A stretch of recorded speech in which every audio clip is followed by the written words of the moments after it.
श्रीराम राम रामेति रमे रामे मनोरमे सहस्रनाम तत्तुल्यं रामनाम वरानने श्री रामनाम वरानने इति श्री रामनाम वरानने। इस तरह से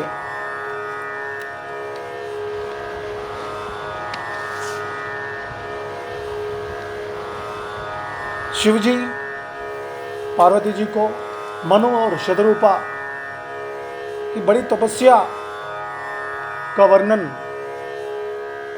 करके और अंत में भगवान प्रत्यक्ष होकर उनके स्वयं ही उनका पुत्र राजा और रानी का पुत्र बनने का वर देकर अंतर्धान हो जाते हैं और मनु और शतरूपा कुछ समय तक मुनि के आश्रमों में रहकर वे शरीर त्याग कर इंद्र नगरी में अमरावती में कुछ समय बिताकर फिर से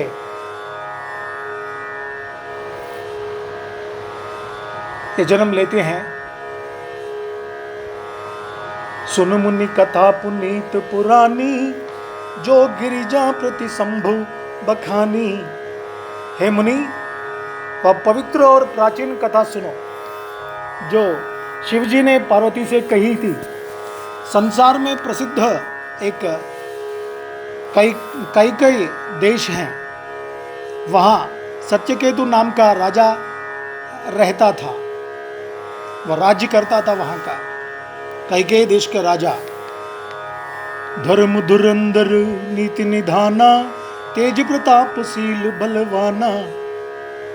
वह धर्म की धुरी को धारण करने वाला, नीति की खान, तेजस्वी, प्रतापी, सच्चरित्र और बलवान था। उसके दो वीर पुत्र हुए जो सब गुणों के भंडार और बड़े ही रणधीर थे। राज्य का उत्तराधिकारी जो बड़ा लड़का था उसका नाम प्रताप भानु था।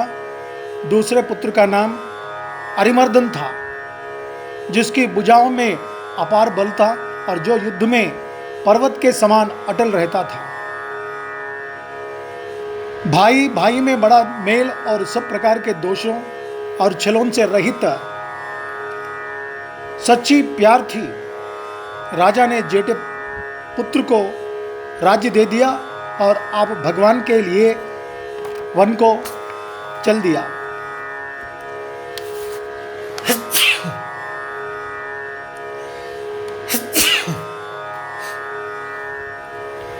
जब प्रताप भानु राजा हुआ, देश में उसकी दुहाई फिर गई। वह वेद में बताई हुई विधि के अनुसार उत्तम रीति से प्रजा का पालन करने लगा। उसके राज्य में पाप का कहीं लेश मात्र भी नहीं था। राजा का हित करने वाला और शुक्राचार्य के समान बुद्धिमान धर्मरुचि नामक उसका मंत्री था। इस प्रकार बुद्धिमान मंत्री और बलवान तथा वीर भाई के साथ ही स्वयं राजा भी बड़ा प्रतापी और रणधीर था। प्रताप भानु रणधीर था, वीर था और उन्हीं के समान वीर था उनका भाई अरिमर्दन और शुक्राचार्य के समान बुद्धिमान धर्मरुचि नामक गुरु या उनके मंत्री उस राजा के मंत्री थे।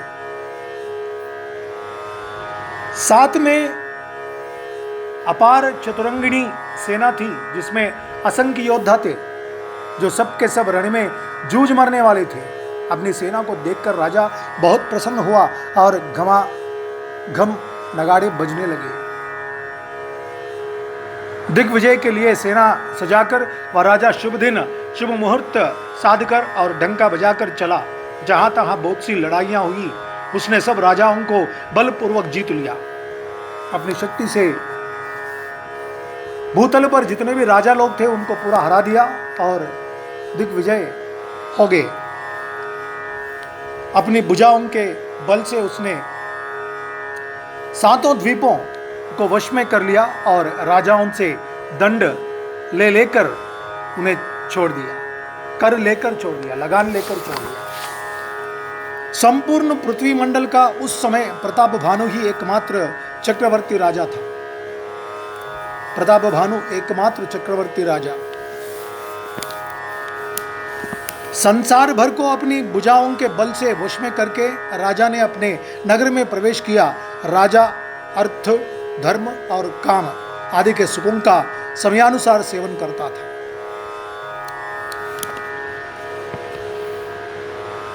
राजा प्रताप भानु का बल पाकर भूमि सुंदर कामधेनु मनचाही वस्तु देने वाली हो गई। स्वयं धरती वसुंधरा भूमि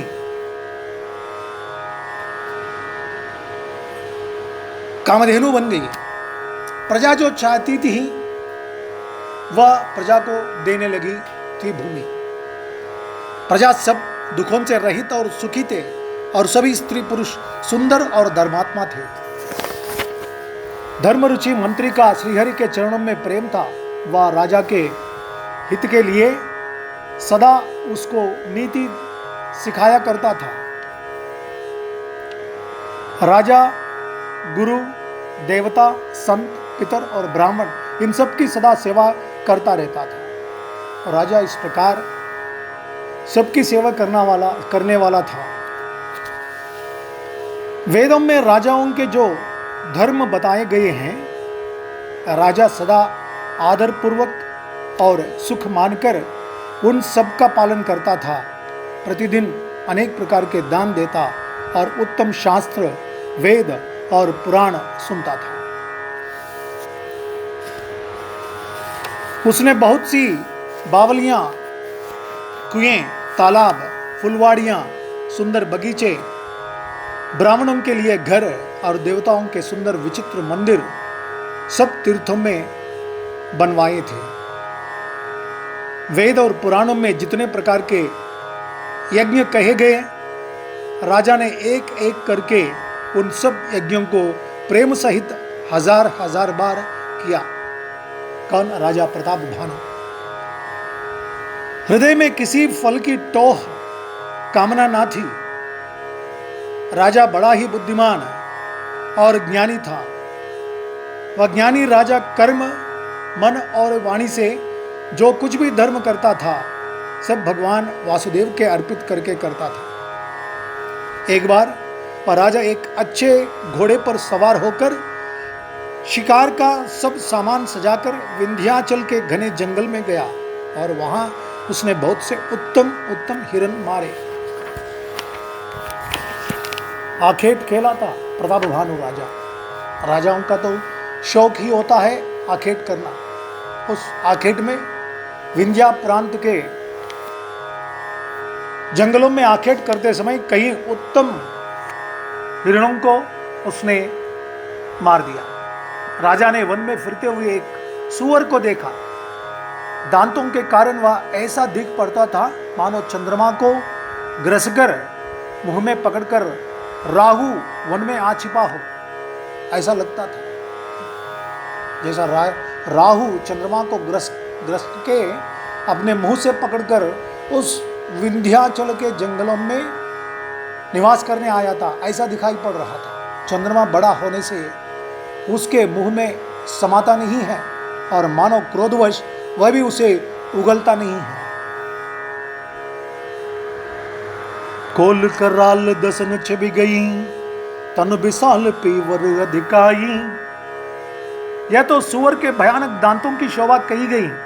उसका शरीर भी बहुत विशाल और मोटा था। घोड़े की आहट पाकर वह घुरघुराता हुआ कान उठाए चौकन्ना होकर देख रहा था।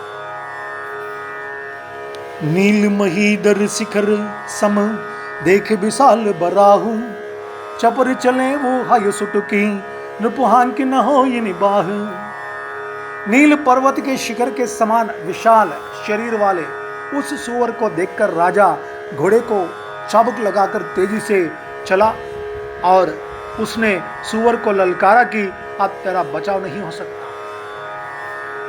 अधिक शब्द करते हुए घोड़े को आता देखकर सुअर पवन वेग से भाग चला।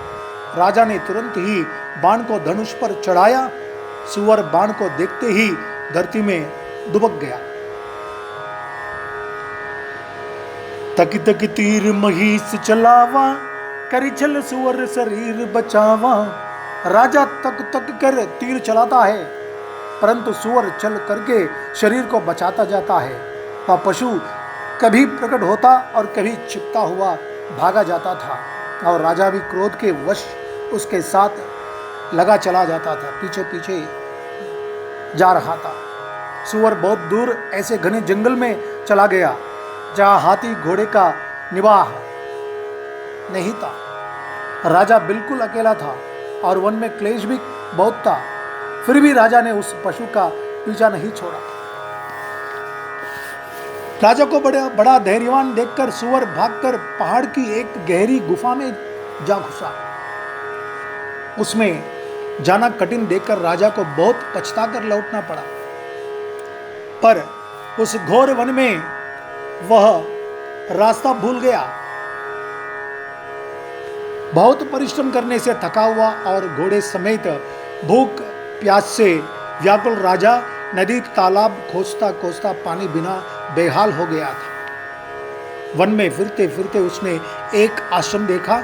वहां कपट से मुनि का वेश बनाए एक राजा रहता था, जिसका देश राजा प्रताप भानु ने छीन लिया था और जो सेना को छोड़कर युद्ध से भाग गया था।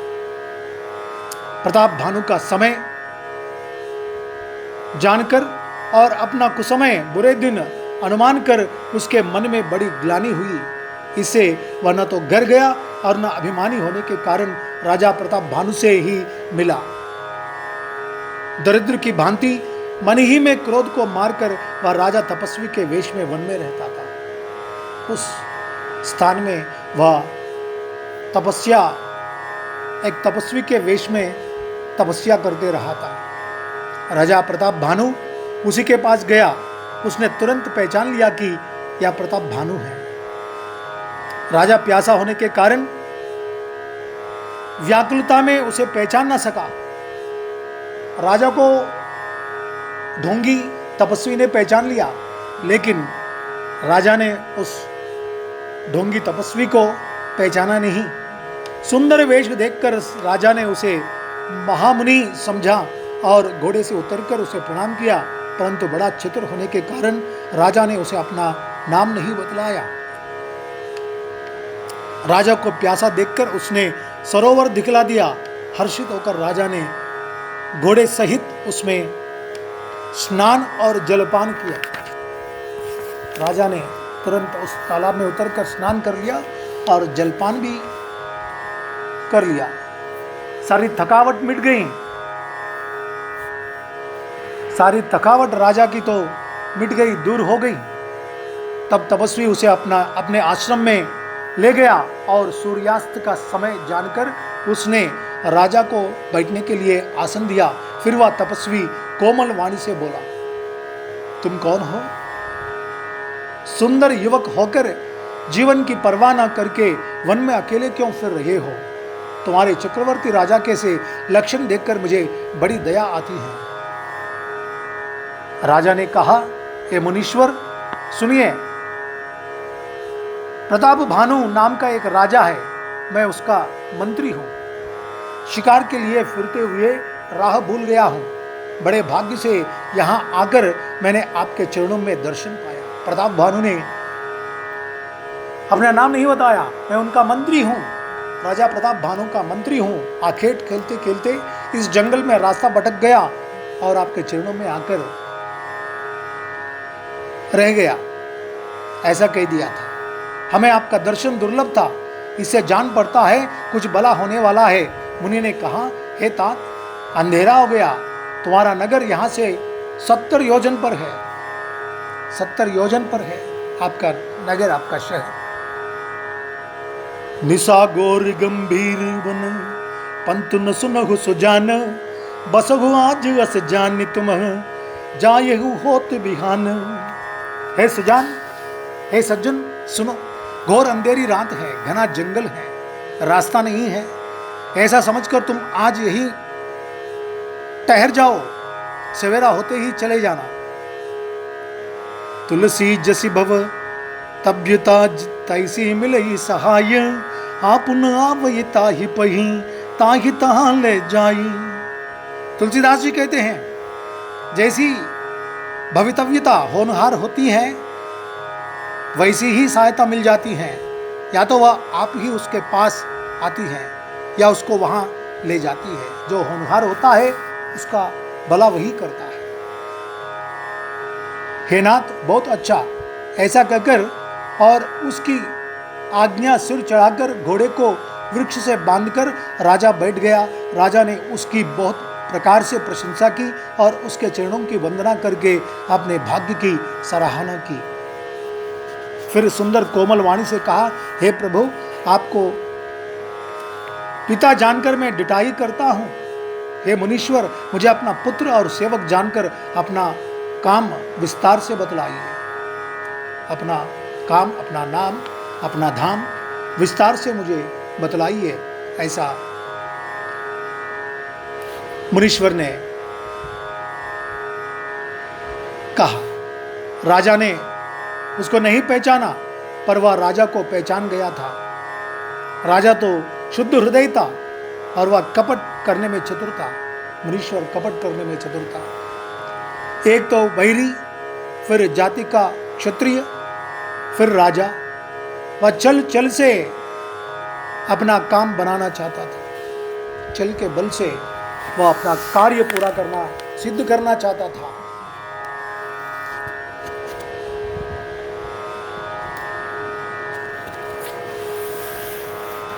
वह शत्रु अपने राज्य सुख को समझ करके, स्मरण करके दुखी था। उसकी छाती कुम्हार के आवे की आग की तरह भीतर ही भीतर सुलग रही थी। राजा के सरल वचन कान से सुनकर अपने वैर को याद कर वह हृदय में हर्षित हुआ। वह कपट में डुबोकर बड़ी युक्ति के साथ कोमल वाणी बोला, अब हमारा नाम भिखारी है, क्योंकि हम निर्धन और अनिकेत, घर द्वारहीन है, घर के बिना है, अनिकेत है हमारा नाम, अनिकेत हो गए हैं। राजा ने कहा, जो आपके सदृश विज्ञान के निधान और सर्वथा अभिमान रहित होते हैं, वे अपने स्वरूप को सदा छिपाए रहते हैं, क्योंकि कुवेश बनाकर रहने में ही सब तरह का कल्याण है। प्रकट संत वेश में मान होने की संभावना है और मान से पतन की। इसी से तो संत और वेद पुकार कर कहते हैं कि परम अकिंचन, सर्वथा अहंकार, ममता और मान रहित ही भगवान को प्रिय होते हैं। भगवान को हमेशा यही प्रिय होते हैं। अहंकार, ममता और मान रहित होना, परम अकिंचन ही भगवान को प्रिय होते हैं। जिसमें ये गुण नहीं होते हैं वही भगवान को अत्यंत प्रेम पात्र होते हैं। आप शरीर के निर्धन, भिखारी और गृहहीनों को देखकर ब्रह्मा और शिवजी को भी संदेह हो जाता है कि वे वास्तविक संत हैं या भिखारी हैं। आप जो हो सो हो, अर्थात जो कोई भी हो, मैं आपके चरणों में नमस्कार करता हूं। हे स्वामी, अब मुझ पर कृपा कीजिए। अपने ऊपर राजा की स्वाभाविक प्रीति और अपने विषय में उसका अधिक विश्वास देखकर सब प्रकार से राजा को अपने वश में करके अधिक स्नेह दिखाता हुआ वह कपट तपस्वी बोला, हे राजन सुनो, मैं तुमसे सत्य कहता हूं, मुझे यहां रहते बहुत समय बीत गया है। अब तक ना तो कोई मुझसे मिला है और न मैं अपने को किसी पर प्रकट करता हूं। राजा ने कह दिया, अब तक ना तो कोई मुझसे मिला है और न मैं अपने को किसी पर प्रकट करता हूं, क्योंकि लोक में प्रतिष्ठा अग्नि के समान है जो तप रूपी वन को भस्म कर डालती है। तुलसी दे कि सुबेश बोल ही मूड न चतुर नर, सुंदर के ही पेख बचन सुधा सम असन ही आई। तुलसीदास जी कहते हैं सुंदर वेश देखकर मूड नहीं, मूड तो मूड ही है, यानी मूर्ख तो मूर्ख ही होता है। चतुर मनुष्य भी धोखा खा जाते हैं, चतुर मनुष्य भी धोखा खा जाते हैं। सुंदर मोर को देखो, उसका वचन तो अमृत के समान है और आहार सांप का है। मोर का आहार सांप होता है, लेकिन उसका जो बोली होता है, जब केहू बोलती है तो अमृत के समान लगने लगता है उसकी बोली। इसी से मैं जगत में छिपकर रहता हूं, कपट तपस्वी ने कहा। इसी से मैं जगत में छिपकर रहता हूं, श्रीहरि को छोड़कर किसी से कुछ भी प्रयोजन नहीं रखता। प्रभु तो बिना जनाए ही सब जानते हैं। फिर कहो संसार को रिझाने से क्या सिद्ध मिलेगी। तुम पवित्र और सुंदर बुद्धि वाले हो, इससे मुझे बहुत ही प्यारे हो और तुम्हारी भी मुझ पर प्रीति और विश्वास है। हे तात, अब यदि मैं तुमसे कुछ छिपाता हूं तो मुझे बहुत ही भयानक दोष लगेगा। ऐसा उस तपस्वी ने राजा से कहने लगा। ज्यों ज्यों वह तपस्वी उदासीनता की बातें कहता था, त्यों ही त्यों राजा को विश्वास उत्पन्न होता जाता था।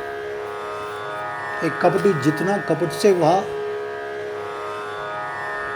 अपनी बात को उदास होकर बात करने लगा, तो राजा को उतना ही बड़ा विश्वास होने लगा उस कपटी मुनि पर।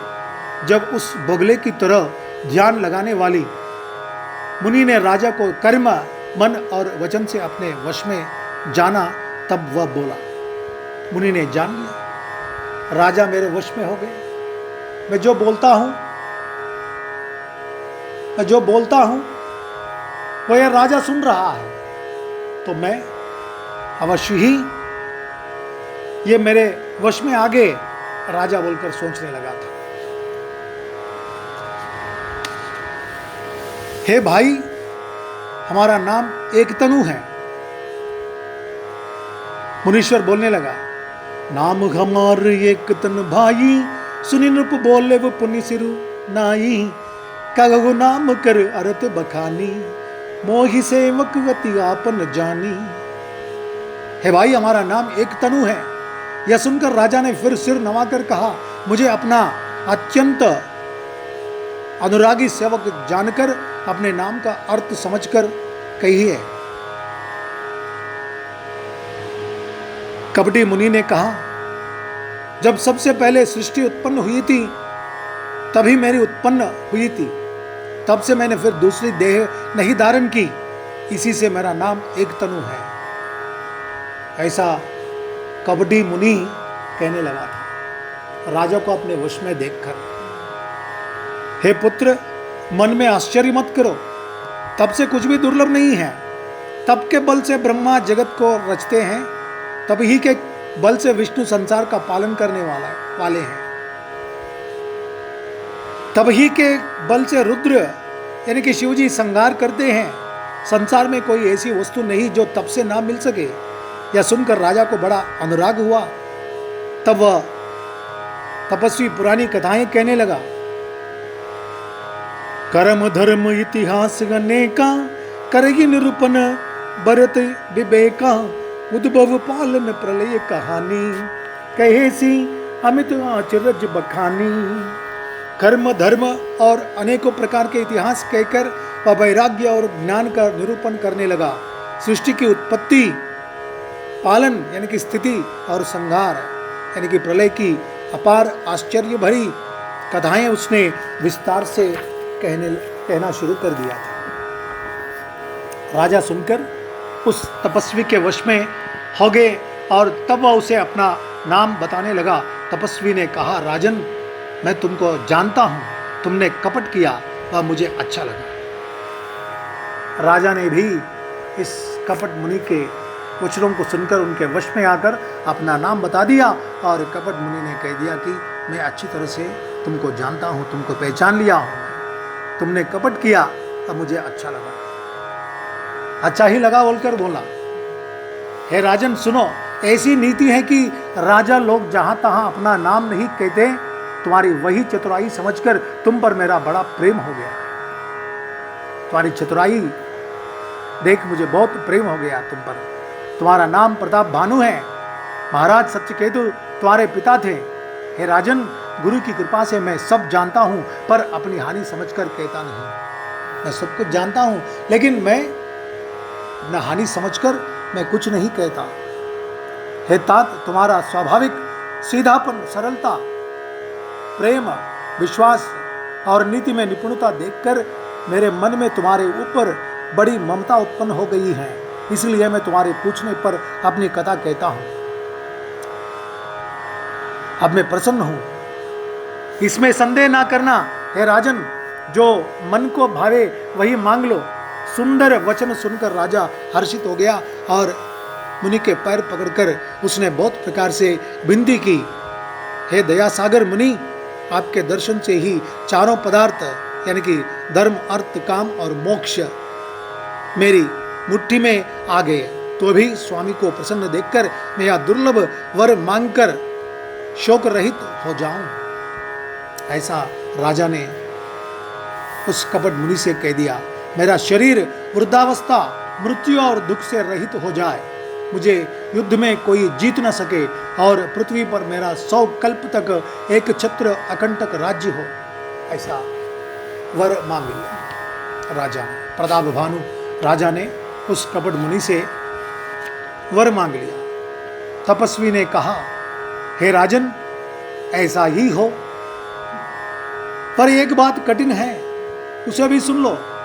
हे पृथ्वी के स्वामी, केवल ब्राह्मण कुल को छोड़ काल भी तुम्हारे चरणों पर सिर नवाएगा। तप के बल से ब्राह्मण सदा बलवान रहते हैं, उनके क्रोध से रक्षा करने वाला कोई नहीं है। हे नरपति, यदि तुम ब्राह्मणों को वश में कर लो, ब्राह्मणों को अपने मुट्ठी में कर लो, तो ब्रह्मा, विष्णु और महेश भी तुम्हारे अधीन हो जाएंगे। ब्राह्मण कुल से जोर जबरदस्ती नहीं चल सकती। मैं दोनों भुजा उठाकर सत्य कहता हूं। हे राजन, सुनो, ब्राह्मणों के शाप बिना तुम्हारा नाश किसी काल में नहीं होगा। केवल कुछ हो सके तो ब्राह्मणों से ही होता और किसी से नहीं होगा, ऐसा उस कपट मुनि ने कह दिया। राजा उसके वचन सुनकर बड़ा प्रसन्न हुआ और कहने लगा, हे स्वामी, मेरा नाश अब नहीं होगा। हे कृपा निधान प्रभु, आपकी कृपा से मेरा सब समय कल्याण होगा। एवमस्तु कही कपट मुनि, बोला कुटिल बहोरी, बिलब हमार भुला निज, कगहुता हम ही न खोरी। एवमस्तु यानी कि ऐसा ही हो कहकर वह कुटिल कपटी मुनि फिर बोला, तुम मेरे मिलने तथा अपने राह भूल जाने की बात किसी से कहना नहीं। यदि कह दोगे तो हमारा दोष नहीं। हमसे मिले हैं ऐसा किसी से नहीं कहना, और किसे अगर कह दिए तो हमारी गलती नहीं है, ऐसा उस कपट मुनि ने कह दिया। हे राजन, मैं तुमको इसलिए मना करता हूं कि इस प्रसंग को कहने से तुम्हारी बड़ी हानि होगी। छठे कान में यह बात पढ़ते ही तुम्हारा नाश हो जाएगा। मेरा यह वचन सत्य जानना है, मेरा यह वचन सत्य है, ये जानना है, ऐसा कह दिया था। हे प्रताप भानु, सुनो, इस बात के प्रकट करने से अथवा ब्राह्मणों के शाप से तुम्हारा नाश होगा, और किसी उपाय से चाहे ब्रह्म और शंकर भी मन में क्रोध करें, तुम्हारी मृत्यु नहीं होगी। राजा ने मुनि के चरण पकड़कर कहा, हे स्वामी, सच्ची ही है, ब्राह्मण और गुरु के क्रोध से कहिए कौन रक्षा कर सकता है। यदि ब्रह्मा भी क्रोध करें तो गुरु बचा लेते हैं, पर गुरु से विरोध करने पर जगत में कोई भी बचाने वाला नहीं है।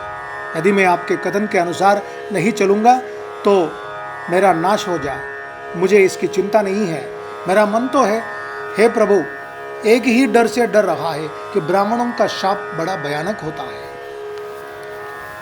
वह ब्राह्मण किस प्रकार से वश में हो सकते हैं, कृपा करके वह भी बताइए। हे दीन दयालु, आपको छोड़कर और किसी को मैं अपना हितु नहीं देखता। इतना चतुर प्रताप भानु थे कि उस कपट मुनीश्वर को ही फंसा लिया अपने इसमें। तपस्वी ने कहा, हे राजन सुनो, संसार में उपाय तो बहुत हैं, पर वे कष्ट साध्य हैं, और इस पर भी सिद्ध हो या ना हो। हाँ, एक उपाय बहुत सहज है, परंतु उसमें भी एक कठिनता है। हे राजन, वह युक्त तो मेरे हाथ है, पर मेरा जाना तुम्हारे नगर में हो नहीं सकता। जब से पैदा हुआ हूं तब से आज तक मैं किसी के घर अथवा गांव नहीं गया, परंतु यदि नहीं जाता हूं तो तुम्हारा काम बिगड़ता है।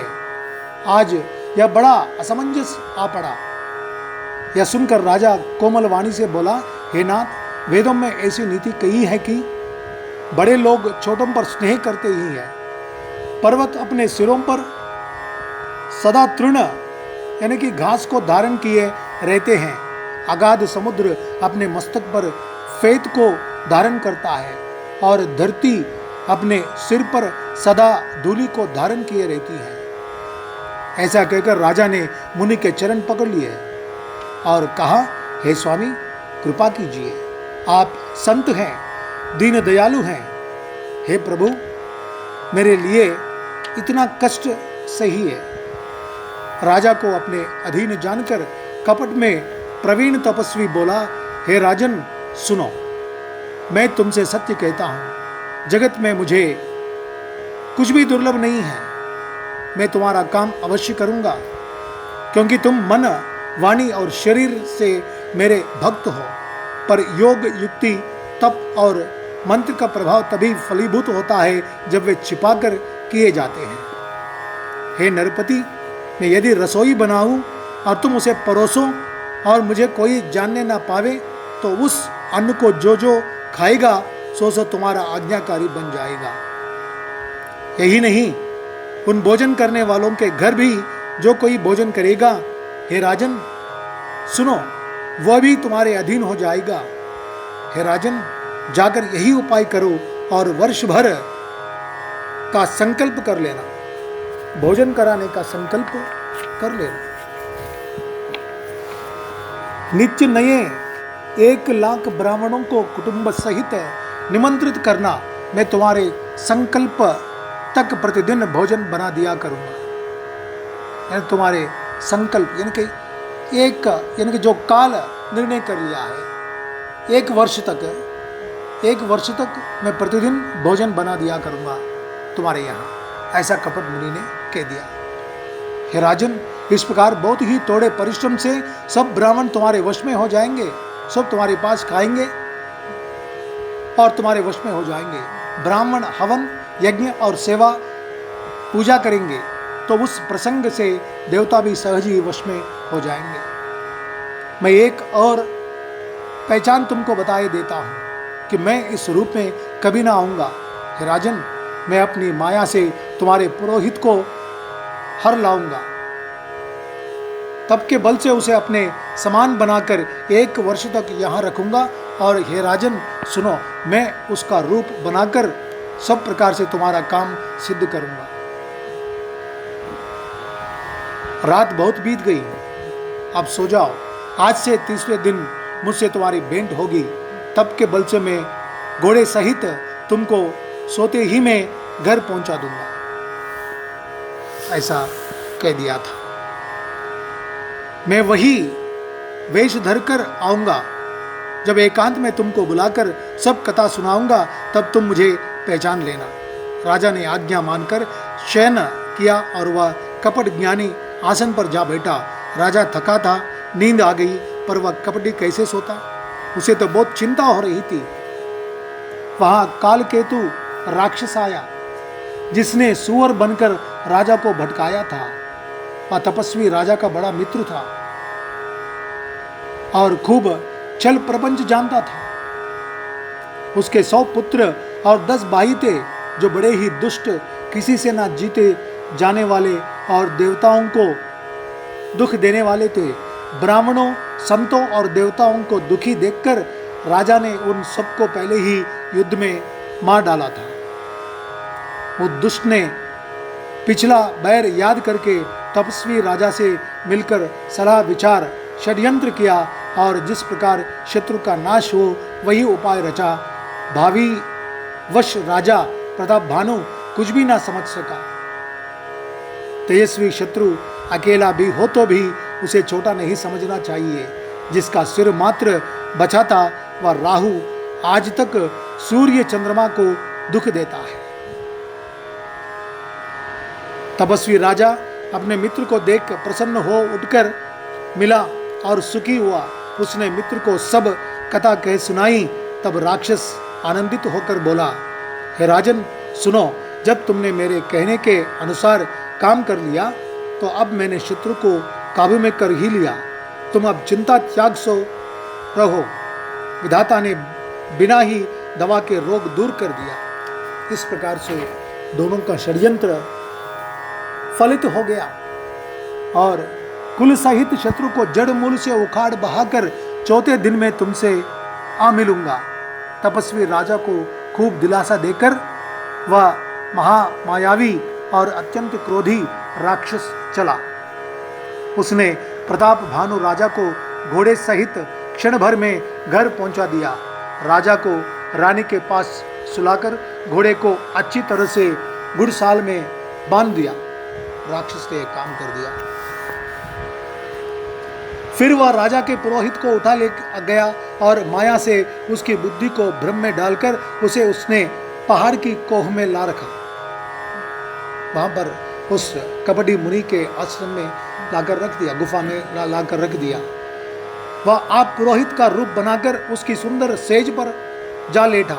राजा सवेरा होने से पहले ही जगा और अपना घर देखकर उसने बड़ा ही आश्चर्य माना। मन में मुनि की महिमा का अनुमान करके वह धीरे से उठा, जिसमें रानी ना जान पावे। फिर उसी घोड़े पर चढ़कर वन को चला गया। नगर के किसी भी स्त्री पुरुष ने नहीं जाना। दोपहर बीत जाने पर राजा आया। घर घर उत्सव होने लगे और बधावा बजने लगा। जब राजा ने पुरोहित को देखा तब वह उसी कार्य का स्मरण कर उसे आश्चर्य से देखने लगा। राजा को 3 दिन युग के समान बीत गए। उसकी बुद्धि कपटी मुनि के चरणों में लगी रही। निश्चित समय जानकर पुरोहित आया और राजा के साथ की हुई गुप्त सलाह के अनुसार सब विचार उसे समझा कर कह दिए।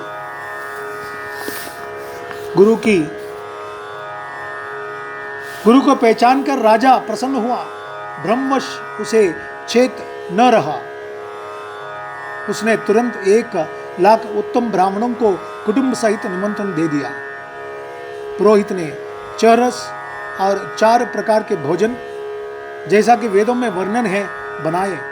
उसने मायामयी रसोई तैयार की और इतने व्यंजन बनाए जिन्हें कोई गिन नहीं सकता। अनेक प्रकार के पशुओं का मांस पकाया और उसमें उस दुष्ट ने ब्राह्मणों का मांस मिला दिया। सब ब्राह्मणों को भोजन के लिए बुलाया और चरण धोकर आदर सहित बैठाया। जो ही राजा परोसने लगा उसी काल आकाशवाणी हुई, हे ब्राह्मणों, उठ उठकर अपने घर जाओ या अन्न मत खाओ, इसमें बड़ी हानि है। आकाशवाणी ने ऐसा कह दिया। रसोई में ब्राह्मणों का मांस बना है। आकाशवाणी का विश्वास मानकर सब ब्राह्मण उठ खड़े हुए। राजा व्याकुल हो गया। उसकी बुद्धि मोह में बुली हुई थी। होनहारवश उसके मुंह से बात न निकली। तब ब्राह्मण क्रोध सहित बोल उठे। उन्होंने कुछ भी विचार नहीं किया। अरे मूर्ख, तू जाकर परिवार सहित राक्षस हो, ऐसा कह दिया ब्राह्मणों ने। रे नीच क्षत्रिय, तूने तो परिवार सहित ब्राह्मणों को बुलाकर उन्हें नष्ट करना चाहा था। ईश्वर ने हमारे धर्म की रक्षा की, अब तू परिवार सहित नष्ट होगा। 1 वर्ष के भीतर तेरा नाश हो जाए। तेरे कुल में कोई पानी देने वाला तक न रहेगा। शाप सुनकर राजा भय के मारे अत्यंत व्याकुल हो गया। फिर सुंदर आकाशवाणी हुई, हे ब्राह्मणों, तुमने विचार कर शाप नहीं दिया, राजा ने कुछ भी अपराध नहीं किया। आकाशवाणी सुनकर सब ब्राह्मण चकित हो गए। तब राजा वहां गया जहां भोजन बना था। देखा तो वहां न भोजन था, न रसोईया ब्राह्मण ही था। तब राजा मन में अपार चिंता करता हुआ लौटा। उसने ब्राह्मणों को सब वृत्तांत सुनाया और भयभीत और व्याकुल होकर वह पृथ्वी पर गिर पड़ा। हे राजन, यद्यपि तुम्हारा दोष नहीं है तो भी होनहार नहीं मिटता। जो होने का है तो वही होता है। ब्राह्मणों का शाप बहुत ही भयानक होता है, या किसी तरह भी टाले टल नहीं सकता। ऐसा कहकर सब ब्राह्मण चले गए। नगरवासियों ने यह समाचार पाया तो वे चिंता करने और विधाता को दोष देने लगे, जिसने हंस बनाते बनाते कौवा कर दिया था। हंस को बनाते बनाते कौवा कर दिया। ऐसा पुण्यात्मा राजा को देवता बनाना चाहिए था तो राक्षस बना दिया। पुरोहित को उसके घर पहुंचाकर असुर ने तपस्वी को खबर दी। उस दुष्ट ने जहां तहां पत्र भेजे, जिससे सब राजा सेना सजा सजाकर दौड़े और उन्होंने डंका बजाकर नगर को घेर लिया। नित्य प्रति अनेक प्रकार से लड़ाई होने लगी। प्रताप भानु के सब योद्धा शूरवीरों की करनी करके रण में जूझ बड़े। राजा भी भाई सहित खेत रहा। सत्यकेतु के कुल में कोई नहीं बचा। ब्राह्मणों का शाप झूठा कैसे हो सकता था। शत्रु को जीतकर नगर को बसाकर सब राजा विजय और यश पाकर अपने अपने नगरों को वापस चले गए। भरद्वाज सुन जाही जब हो ये विधाता बामु, दूरी में रुसम जनक जमु, ताहि ब्याल सम दामु। हे भरद्वाज, याज्ञवल्क्य मुनि भरद्वाज के आश्रम में भरद्वाज मुनि को यह कथा सुनाने लगे। याज्ञवल्क्य जी भरद्वाज जी से कहते हैं, हे भरद्वाज सुनो, विधाता जब जिसके विपरीत होते हैं तब उसके लिए धूल सुमेरु पर्वत के समान, भारी और कुचल डालने वाली, पिता यम के समान, काल रूप और रस्सी सांप के समान काट खाने वाली हो जाती है।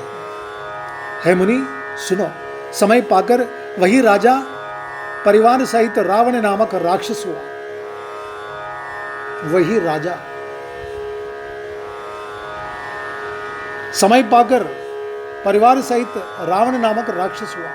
उसके 10 सिर और 20 भुजाएं थीं और वह बड़ा ही प्रचंड शूरवीर था।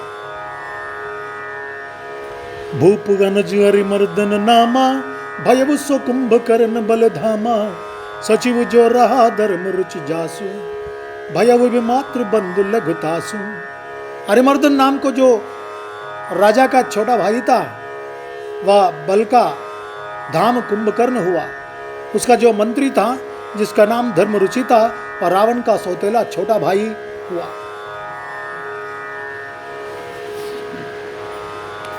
नाम विभीषण जेहि जग जाना, विष्णु भगत विज्ञान निधाना, रहे जसुत सेवक नृप केरे, भये निशाचर घोर घनेरे। उसका विभीषण नाम था, जिसे सारा जगत जानता है। वह विष्णु भक्त और ज्ञान विज्ञान का भंडार था, और जो राजा के पुत्र और सेवक थे वे सभी बड़े भयानक राक्षस हुए। वे सब अनेकों जाति के मनमाना रूप धारण करने वाले दुष्ट, कुटिल, भयंकर, विवेक रहित, निर्दयी, हिंसक, पापी और संसार भर को दुख देने वाले हुए। उनका वर्णन नहीं हो सकता। यद्यपि वे पुलस्त्य ऋषि के पवित्र, निर्मल और अनुपम कुल में उत्पन्न हुए, तथापि ब्राह्मणों के शाप के कारण वे सब पाप रूप हुए। पुलस्त्य ब्रह्मा, पुलस्त्य महर्षि के पुत्र उस अनुपम कुल में उत्पन्न होने के बावजूद भी ब्राह्मणों के शाप के कारण वे सब के सब पाप भागी बन गए, पाप रूप धारण कर लिए। तीनों भाइयों ने अनेकों प्रकार की बड़ी ही कठिन तपस्या की, जिसका वर्णन नहीं हो सकता। तब देखकर ब्रह्मा जी उनके पास गए और बोले, हे तात, मैं प्रसन्न हूं, वर मांगो। रावण ने विनय करके और चरण पकड़कर कहा, हे जगदीश्वर सुनिए, वानर और मनुष्य, इन दो जातियों को छोड़कर हम और किसी के मारे ना मरे, या वर दीजिए। ऐसा वर मांग लिया। शिव जी कहते हैं कि मैंने और ब्रह्मा ने मिलकर उसे वर दिया कि ऐसा ही हो, तुमने बड़ा तप किया है। फिर ब्रह्मा जी कुंभकर्ण के पास गए। उसे देखकर उनके मन में बड़ा आश्चर्य हुआ। जो यह दुष्ट नित्य आहार करेगा तो सारा संसार ही उजाड़ हो जाएगा। ऐसा विचार कर ब्रह्मा जी ने सरस्वती को प्रेरणा करके उसकी बुद्धि फेर दी। उसका खाना देखकर सारा संसार ही बसने होता है। ये खाएगा तो क्या खाएगा, क्या बचेगा इसको। खाना शुरू कर दिया तो यह सोचकर सरस्वती जी को प्रेरणा कर दी और सरस्वती जी जाकर उसकी बुद्धि फेर दी। उसने 6 महीने की नींद मांगी, 6 महीने की नींद मांगी थी। गए विभीषण पास पुनि, कहे वो पुत्र बर मांगू, ते ही मांगे वो भगवंत पद, कमल अमल अनुराग। फिर ब्रह्मा जी विभीषण के पास गए और बोले, हे पुत्र वर मांगो। उसने भगवान के चरण कमलों में निर्मल यानी कि निष्काम और अनन्य प्रेम मांगा। निष्काम, बिना इच्छा रहित और अनन्य प्रेम मांग लिया है। उनको वर देकर ब्रह्मा जी चले गए और वे तीनों भाई हर्षित होकर अपने घर लौट आए। मय दानव की मंडोदरी नाम की कन्या परम सुंदरी और स्त्रियों में शिरोमणि थी। मय ने उसे लाकर रावण को दिया। उसने जान लिया कि यह राक्षसों का राजा होगा। अच्छी स्त्री पाकर रावण प्रसन्न हुआ और फिर उसने जाकर दोनों भाइयों का विवाह कर दिया। गिरि त्रिकूट एक सिंधु मझारी, विधि निर्मित दुर्गम अति भारी, सोई मई दानव बहुर समारा, कनक रचित मणि भवन अपारा। समुद्र के बीचों बीच त्रिकूट नामक पर्वत पर ब्रह्मा का बनाया हुआ एक बड़ा भारी किला था। महान मायावी और निपुण कारीगर मय दानव ने उसको फिर से सजा दिया। उसमें मणियों से जड़े हुए सोने के अनगिनत महल थे। जैसी नागकुल के रहने की भोगावती पुरी है और इंद्र के रहने की स्वर्गलोक में अमरावती पुरी है, उनसे भी अधिक सुंदर और बांका वह दुर्ग था। जगत में उसका नाम लंका प्रसिद्ध हुआ। भोगावतीपुरी और अमरावतीपुरी, एक पाताल लोक में एक स्वर्गलोक में। ये दोनों बहुत ही सुंदर नगरियां थी। उनसे भी अधिक सुंदर और बांका या वह दुर्ग था जिसका नाम जगत में लंका से प्रसिद्ध हुआ। खाई सिंधु गंभीर गति, चारी हूं दिशि फिर आव, कनक कोट मन खचित दृढ़, बरनी न जाई बनाव। उसे चारों ओर से समुद्र की अत्यंत गहरी खाई घेरे हुए हैं। उस दुर्ग के मणियों से बड़ा हुआ सोने का मजबूत परकोटा है, जिसकी कारीगरी का वर्णन नहीं किया जा सकता। हरि प्रेरित जेहि कल्प जोई, जातु धानपति होई, सूर प्रतापी अतुल बल, दल समेत बस सोई। भगवान की प्रेरणा से जिस कल्प में जो राक्षसों का राजा रावण होता है, वही शूर प्रतापी अतुलित बलवान अपनी सेना सहित उस पुरी में बसता है। जो भी कल्प में राक्षसों का राजा रावण होता है, वही शूरवीर प्रतापी अतुलित बलवान अपनी सेना सहित जाकर उस पुरी में निवास करता है। ऐसा हरि ने कह दिया था। वहां बड़े बड़े योद्धा राक्षस रहते थे पहले। देवताओं ने उन सबको युद्ध में मार डाला। अब इंद्र की प्रेरणा से वहां कुबेर के 1 करोड़ रक्षक यक्ष लोग रहते हैं। वहां पर यक्ष लोग कुबेर के रक्षक, बॉडीगार्ड्स पूरे।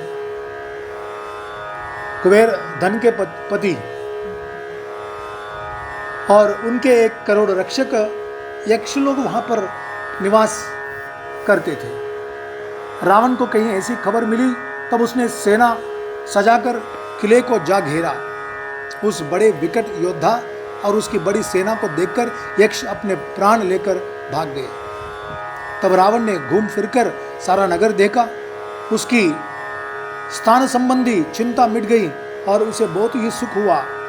उस पुरी को स्वभाव की ही सुंदर और दुर्गम अनुमान करके रावण ने वहां अपनी राजधानी कायम की। बाहर वालों के लिए दुर्गम समझकर ऐसा ही स्थान मुझे चाहिए, यह सोचकर रावण ने उस दुर्ग को अपने वश में कर लिया, कब्जा कर लिया। योग्यता के अनुसार घरों को बांटकर रावण ने सब राक्षसों को सुखी किया। एक बार वह कुबेर पर चढ़ दौड़ा और उसे पुष्पक विमान को जीत कर ले आया। कुबेर पर वार किया, युद्ध प्रकट किया और युद्ध में पुष्पक विमान जीतकर साथ लेकर चले गए, लंका में रख दिया। फिर उसने जाकर किलवाड़ ही में कैलाश पर्वत को उठा लिया और मानो अपनी भुजाओं का बल तौल कर बहुत सुख पाकर वह वहां से चला आया। कैलाश पर्वत को उठाकर खुश हुआ, प्रसन्न हुआ। मेरे जैसा बलवान योद्धा कोई और नहीं है इस दुनिया में, प्रतापी और कोई नहीं है। मैंने कैलाश को उठा लिया अपनी भुजाओं से, भुज बल के कारण। यह सोचकर वह प्रसन्न होकर वहां से चला आया। सुख संपत्ति, पुत्र, सेना, सहायक, जय, प्रताप, बल, बुद्धि और बड़ाई, ये सब उसके नित्य नए बढ़ते जाते थे, जैसे प्रत्येक लाभ पर लोभ पड़ता है। अत्यंत बलवान कुंभकर्ण सा उसका भाई था, जिसके जोड़ का योद्धा जगत में पैदा ही नहीं हुआ। वह मदिरा पीकर 6 महीने सोया करता था। उसके जागते ही तीनों लोकों में तहलका मच जाता था। 6 महीने सोता था और 6 महीने युद्ध करता था। पीना खाना उसका काम था, दावा बोलना अन्य देशों पर उसका काम था। यदि वह प्रतिदिन भोजन करता तब तो संपूर्ण विश्व शीघ्र ही चौपट हो जाता, खाली हो जाता। रणधीर ऐसा था कि जिसका वर्णन नहीं किया जा सकता। लंका में उसके ऐसे असंख्य बलवान वीर थे। मेघनाद रावण का बड़ा लड़का था, जिसका जगत के योद्धाओं में पहला नंबर था। जगत के योद्धाओं में, वीरों में प्रथम स्थान था उसका, मेघनाद का। रण में कोई भी उसका सामना नहीं कर सकता था। स्वर्ग में तो नित्य भगदड़ मची रहती थी उसके भय से। इतना भयानक था वह मेघनाद। ऐसे वीर लंका में अनगिनत हुए थे। इनके अतिरिक्त दुर्मुख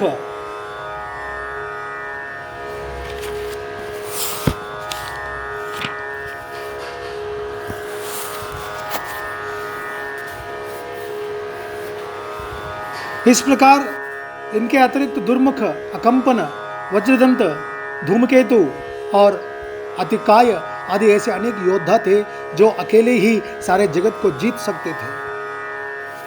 सभी राक्षस मनमाना रूप बना सकते थे और माया जानते थे। उनके दया धर्म स्वप्न में भी नहीं था। एक बार सभा में बैठे हुए रावण ने अपने अगणित परिवार को देखा। पुत्र, पौत्र, कुटुंबी और सेवक ढेर के ढेर थे। सारी राक्षसों की जातियों को तो गिन ही कौन सकता था। अपनी सेना को देखकर स्वभाव से ही अभिमानी रावण क्रोध और गर्व में सनी हुई वाणी में बोला, हे समस्त राक्षसों के दलों, सुनो, देवतागण हमारे शत्रु हैं। वे सामने आकर युद्ध नहीं करते, बलवान शत्रु को देखकर भाग जाते हैं। उनका मरण एक ही उपाय से हो सकता है, मैं समझाकर कहता हूं, अब उसे सुनो। ब्राह्मण भोजन, यज्ञ, हवन और श्राद्ध, इन सब में जाकर तुम बाधा डालो। ऐसा उनके सर यानी कि जितनी भी सेना थी उन सभी को बता दिया। भूख से दुर्बल और बलहीन होकर देवता सहज ही में आ मिलेंगे, तब उनको मैं मार डालूंगा, अथवा भली भांति अपने अधीन करके, सर्वथा पराधीन करके छोड़ दूंगा उनको। फिर उसने मेघनाथ को बुलाया और सिखा पढ़ाकर उसके बल और वैर भाव को उत्तेजना दी और कहा, हे पुत्र, जो देवता रण में धीर और बलवान हैं और जिन्हें लड़ने का अभिमान है, उन्हें युद्ध में जीतकर बांध लाना। बेटे ने उठकर पिता की आज्ञा को शिरोधारी किया। इसी तरह उसने सबको आज्ञा दी और आप भी हाथ में गदा लेकर चल दिया। रावण के चलने से पृथ्वी डगमगाने लगी और उसकी गर्जना से देवरमणियों के गर्भ गिरने लगे। चलत दसानन डोलती अवनी, गर्जत गर्भ स्रवहनी सुररवनी, रावण आवत सुनेव सकोहा, देवन तके मेरु गिरि खोहा। रावण के चलने से पृथ्वी डगमगाने लगी थी और उसकी गर्जना से देवरमणियों के गर्भ गिर जाने लगे थे। रावण को क्रोध सहित आते हुए सुनकर देवताओं ने सुमेरु पर्वत की गुफाएं तकी।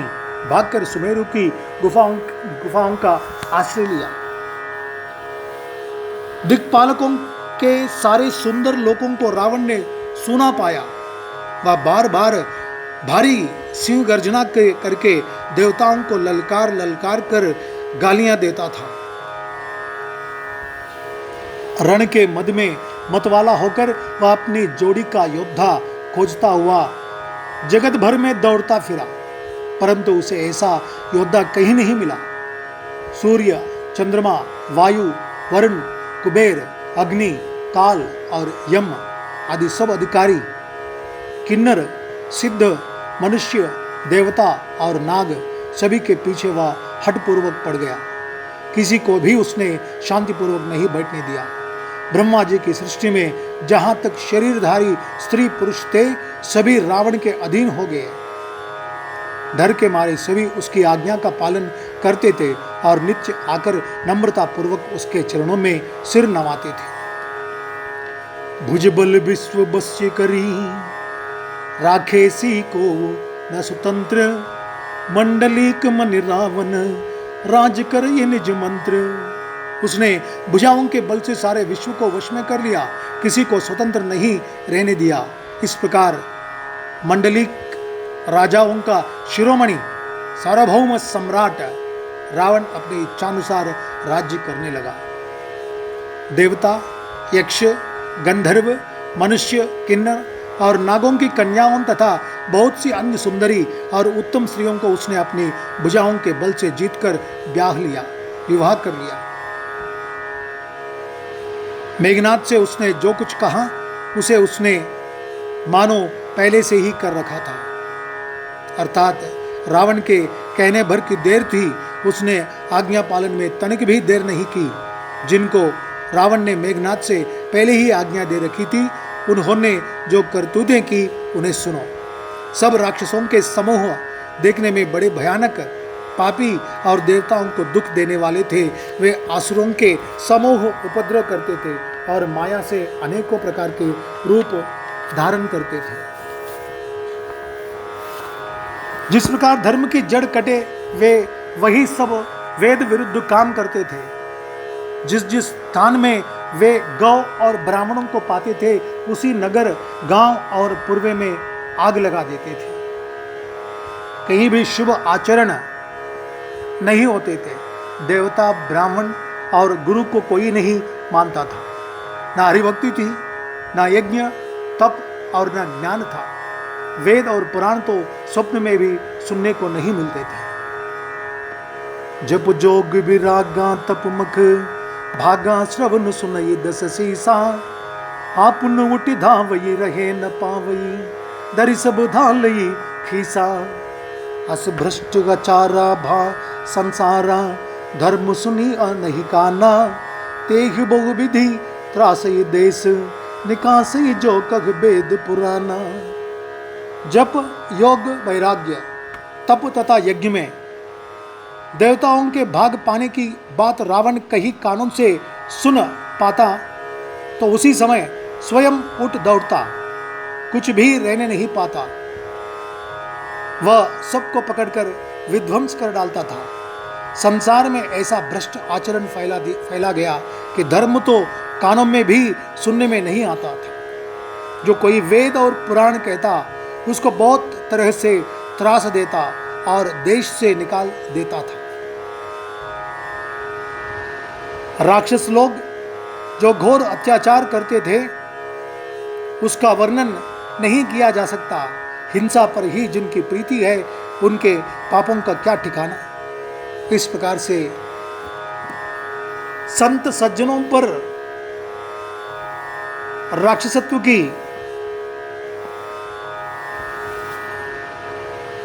की जा रही थी। इसलिए कहते हैं सज्जनों पर दुख बीत रहा हो तो भगवान स्वयं प्रादुर्भाव होता है। भगवान का भगवान स्वयं उत्पन्न होते हैं। इसीलिए जब सज्जनों पर दुख बीतता है समझना चाहिए कि अच्छे दिन आ गए। जय बोलो सिया रामचंद्र भगवान की।